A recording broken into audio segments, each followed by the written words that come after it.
G'day team, and welcome to a glass out of a day. Absolutely perfect conditions to be out here. What we're targeting next, and this species is all about the whiting. Now you catch them all around Australia and a variety of them as well, and they are all such a top table fish. No matter how you prepare them, they always turn out a delicate sweet meat. In fact, you don't need to do too much to the humble old whiting. Now the gear that I'm running today is fairly light. We're going to get into that shortly. But we are fishing around a weed bed area here where there's shallow, undulating little deep holes and then comes back up onto weedy areas, etc. And there's a whole heap of marine life here, but the whiting generally get up here on the top of the tide to the first couple of hours of the run out and they start to feed. They're looking for the mollusks, the worms, or anything else, the crustaceans and prawns that are coming through here and literally biting our lines as we drift across. And it is one of those things that if you can get into these little areas here and catch fish, you're going to be doing okay. And at the end of the day, you're going to end up with a bag full, or your limits at least. Not a biggie, but a lot of fun. Let's get into the whiting fishing.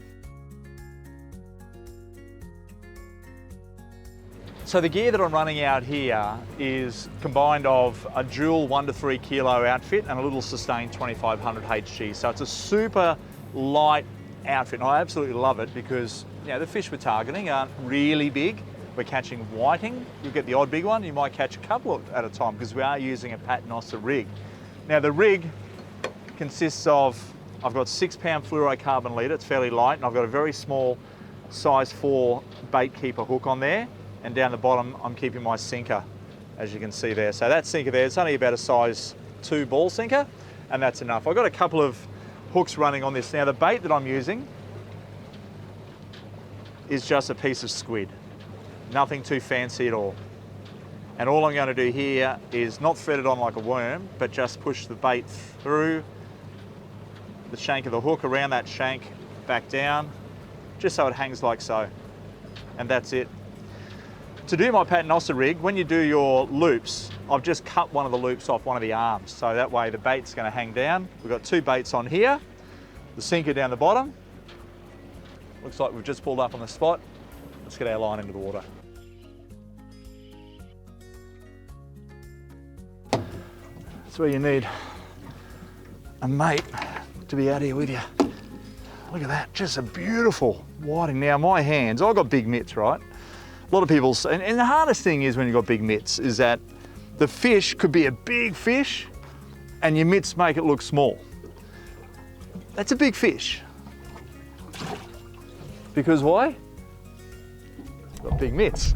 So when we are looking at, say, the whiting, the anatomy of the whiting, you can see he has a very small mouth. So in my tackle box, am I going to use on my line a hook that has a wide gape like this? The answer in that is no, because he has a small mouth. That hook would be fine for a brim or maybe a flathead because they've got a bigger mouth. So we put that hook back there and we go for that long shank. Whether you're going for a red one or a black one or a green one, doesn't really matter. But as long as it has a similar size gape to suit the fish's mouth, and there you have it there. So again, a small gape hook with a long shank that's going to carry the bait better. It'll go straight down to the fish's mouth quite easily. And when he does bite, there's a better chance of getting that instant hook up. How cool is this? Now you might have noticed my rod tips are painted white. These are my whiting outfits. I love fishing at night time, and at night, I'll tell you what, this isn't bad. At night time you can see under the light of the boat the actual rod tip getting a bite. Oh, what a solid winter whiting. This is a quality fish. Not just one, folks. Have a look at that. 2. And that is what we're here for. Does it get any better than that? I could only imagine down at South Australia pulling out double headers of King George whiting. These winter whiting are spectacular. And a good way to tell the difference between a yellowfin and a summer whiting or anything like that is that they generally have like a bit of a camouflage across the top of the fish here. You can see it just a fade here. Sensational eating fish, and really good size too. I'm super stoked with that. What an epic day. Like it's an absolute glass out. People say, you should be out on the ocean. Well, I'll tell you what, a lot of these fish will smack the bejesus out of an ocean fish when it comes to eating quality. And given that it's really calm, you can actually get up on these shallows and have a really good time. And you can see dugongs and turtles, everything. The marine life is just incredible. Another double header, no complaints with that. Oh, seriously, how cool is this? Straight into the tank. And the beauty about using squid is that it stays on the hook. Worms are great, don't get me wrong, but if you can use squid, you're done and dusted. Straight back out. Bail arm open, bail arm close, into the rod holder. Next rod, here we go. So what we're looking for on the bites, that's a bite. You can see the rattle, that's it. Obviously there's a fish having a good old nudge on that. When it rattles like a drum, like it is now, that's a fish.